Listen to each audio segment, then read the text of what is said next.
go on our YouTube channel once we finished. So we're delighted to have Rabbi Kurzer back with us today. He knows us all very well, and we know him very well. So let's see what he's learned in Pinner. Indeed. Good morning, everybody. Delighted to be here. Thank you very much for being more central. Yeah, I'll try. But delighted to be here. Thank you very much for inviting me. Stephen, lovely to see, as Stephen said, all the familiar faces. And obviously, this time of year gets us very much in the mood for Elul, for Rosh Hashanah. We could talk a lot about coronation, particularly this year, and monarchy, and of course that's a big theme of Rosh Hashanah. But actually, I thought I'd avoid Rosh Hashanah and skip straight to Yom Kippur, if that's possible. Or really, what straddles? That's not true. It's not straight to Yom Kippur. It's a little bit what straddles the two, because we start Slichot, of course. It's this Motzei Shabbos as well. And there's a key word that really is central to Slicha all the way through to the end of Yom Kippur, skipping out Rosh Hashanah, right? So, what does anyone want to hazard a guess at the words? Okay, so there's one word, Melech. Melech is very key to Rosh Hashanah itself. Melech is very key to Rosh Hashanah itself. But there's one word that we use loads and loads and loads of times, but we avoid it on Rosh Hashanah, and that word is chet, right? That word is chet. We often translate it as sin, right? And we talk about, obviously, our shortcomings. We try and look at what's gone wrong over the past. And slichot, we talk about our chata'im a lot. We do vidui, right? We confess our sins, Hashem, all of that, etc. On Rosh Hashanah, we avoid talking about our sins, right? We specifically don't mention. There's no mention of sin at all. In fact, some have a custom to avoid. Yeah, exactly. Don't mention the word. In fact, some have a custom to avoid eating nuts, because nuts, the word for egoz in Hebrew, the word for a nut in Hebrew, egoz, adds up to the same numerical value, same gematria as chet. Okay, an interesting custom. Again, a lot of what we do on Rosh Hashanah is symbolic, right? The simanim and things like that, trying to set the tone for the year. So I thought we'd talk a little bit about the word chet, because to my mind, it's quite a misunderstood word, because we translate it as sin, and we use the English word sin, and sin is a very heavy word. Sin is a word that makes us feel like it lives with us, like it's there all the time, like it's a part of who we are. Part of the reason why it makes us feel like that is because its original connotation, of course, comes from a different religion, where that's exactly the intention, that we do live with it, that you're born with it, right? And that's not what we believe. It's not. We don't carry it with us from the moment of birth. Chet is, well, what exactly is chet? Okay, so whenever you want to know what chet is, whenever you want to know what a Hebrew word is, where do you look? Always good to look in Tanakh. In this case, there are loads and loads and loads of instances of the word chet in Tanakh, and many of them do seem to sound somewhat like sin, but we'll have to refine it a little bit. But the Vilna Gaon used to say that the first instance is the best one to look at. So you look at the first instance of this root chet, tet, aleph, and see what it looks like. So we're going to do it together. Problem is, well, I'll tell you the problem, and hopefully you'll see the problem as we go through. Okay, Haloim Teitiv Se'et. This is right from the beginning of Bereshit. This is in chapter 4. This is dealing with Cain and Hevel, right? Of course, the sons of Adam and Chava. Cain and Hevel had a bit of a scuffle, let's say, right? As we all know, and didn't end off well for Hevel, right? Hevel ended up being killed by his brother Cain. But before that, the part of the story that we don't often tell or talk about as much is the part where they both bring offerings to God, right? They both bring offerings. Cain brings from the vegetables, right? Things that he'd grown from the ground, and Hevel brings a sheep, and Hevel's offering is taken, and Cain's one is not. And of course, what would Cain feel at that moment? Feel dejected, right? Dejected, rejected, sort of, overlooked a little bit, and feeling generally quite down. And it's at that point that God comes to him, and this is what he says. So God says, "Vayomer Hashem al Cain." This is chapter 4, verse 6. "Vayomer Hashem al Cain, lama chara v'lama naflu panecha." Right? Why are you angry, and why has your face fallen? Literally, right? You look down. He says, "Halo im." This verse 7. Verse 7. "Halo im teitiv se'et."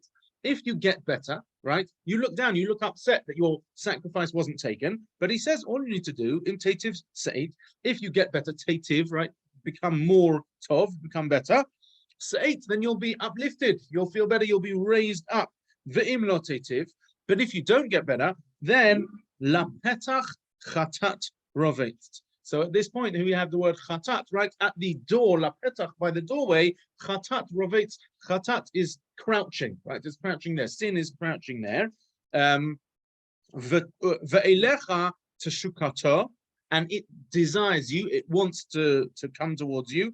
Va'atatim shalbo, but you can control it. So when I looked this pasuk up the first time, I actually was looking it up for a source sheet, not for here, for elsewhere. And I often use, I don't translate the verses myself. You find an online translation. So I went onto Safaria, if anybody's used Safaria, to find the translation, to copy and paste. And they had this translation. I don't remember what the translation said. There was a big asterisk next to it. I've never seen it before. Asterisk said, this verse is very cryptic and we're not entirely sure what it means. So that was their footnote to the translation. So that's really not so helpful. We said that the first place we need to look is the first instance of chatat in the Torah, but actually it's a very cryptic verse. What exactly does it mean? That Cain's done something wrong? Well, he hasn't done anything wrong necessarily. We don't know if he's done anything wrong, but his offering has been rejected. He feels upset, and God tells him, if you're feeling upset, if you get better, then everything is fine. If you don't get better, then chet or chatat, right? We're going to assume they're the same thing for now, is going to be waiting for you at the door. A little bit odd. Okay, so I think there's a better source.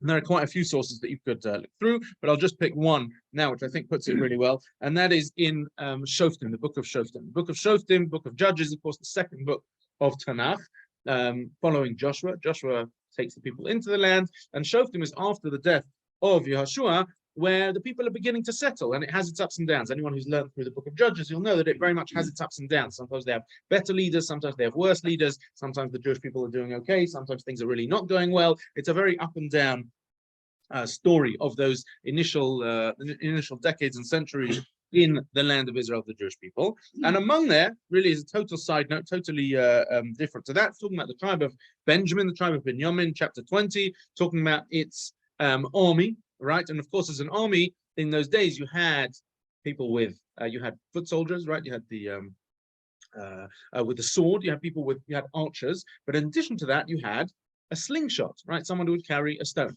So that's what we're talking about over here in this verse, and I'll just read it very quickly. What it says is that they had, as part of their army, Sheva ish bachor, right, young people, iter yad yamino, they were left-handed, kol zeh kolea ba'even, they would carry this stone, right, kolea ba'even, they would be able to throw the stone, and I've just clicked it and lost it. Oops. Oh, there we go. Okay, we got it back. Kolea ba'even el ha'se'ara. They would be able to launch a stone el hase'ara, to a hair, a veloyachati, and not what? And not sin, right? Clearly that's not what it means. So what does the word yachati mean? It means over here that if you're aiming for something and you miss, exactly, right? Veloyachati means to miss the target. So they're aiming at a hair's breadth and they missed it ever so slightly. So many commentaries say that this is really what sin means in Judaism, right? It doesn't mean this very heavy thing that you carry from the moment of birth. It doesn't even mean something that is, we think of what we've done wrong as terrible things sometimes, and I find that this time of year can be a very, very, obviously it's supposed to be a serious time of year, but sometimes it's almost too much. We carry that idea of I've done everything wrong. Especially when you read the list of al chait, right? And I'll show you, you can find a lot of those, right? And even if you can't find them, if you just sit down and are honest, right? We do a lot. Well, maybe I speak for myself. There's lots of things I can tell you I do wrong. There's this and there's that. All sorts of things that we end up doing wrong. And the reality is that the idea of chait is that you're aiming at a hair's breadth, right? That to get things right in life, yes, is quite difficult. It's quite difficult. It's like flinging a stone from a slingshot at a hair's breadth. And you know what? If you miss, what do you have to do? So there, I think we come back in, plug it back into the first instance that we have in the Torah, to Cain. What God is coming to him and saying to him is that you have two choices if you made a mistake. Yes, you're right, something's gone wrong. Your offering wasn't accepted, it didn't work out. You have two choices. Either pick your head up, don't feel dejected. Recognize that you can do better. Im tetiv se'et. If you do better, then you'll be uplifted. But if you don't, not only will But if you don't, in a sense that pick yourself up and recognize that, then chatat rovet, lapetach rovet, then it's crouching by the door, right? Then more mistakes are waiting for you in a sense. The dejection is what leads us to do worse again. So as we stand there on Rosh Hashanah and Yom Kippur, the reason why we don't mention sin on Rosh Hashanah, because Rosh Hashanah is more about vision. It's about finding the target, and Yom Kippur is about shooting the arrow, right? It's about shooting the arrow once again, or figuring out how we're going to shoot the arrow. And so, in a sense, this time of year, Rosh Hashanah and Yom Kippur, much less than being about feeling. There is a sense of not feeling bad, but it's feeling that you've done something wrong. Yes, recognizing more than feeling bad. More than feeling bad, it's about recognizing the difficulties that we've had, but also appreciating how hard it was.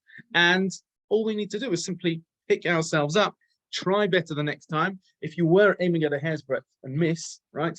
I certainly wouldn't walk away from that feeling dejected. What I would do, well, if I really wanted to be successful, and you read about the best footballers, rugby players doing this again, you put the ball back down, or in this case, you load up your bow once more, you aim once again, and just keep trying, right? Keep trying, until we get closer and closer and closer, and in that sense, hopefully be able to overcome this sometimes this dejected feeling, which I think can hold us back more than it does actually move us forward.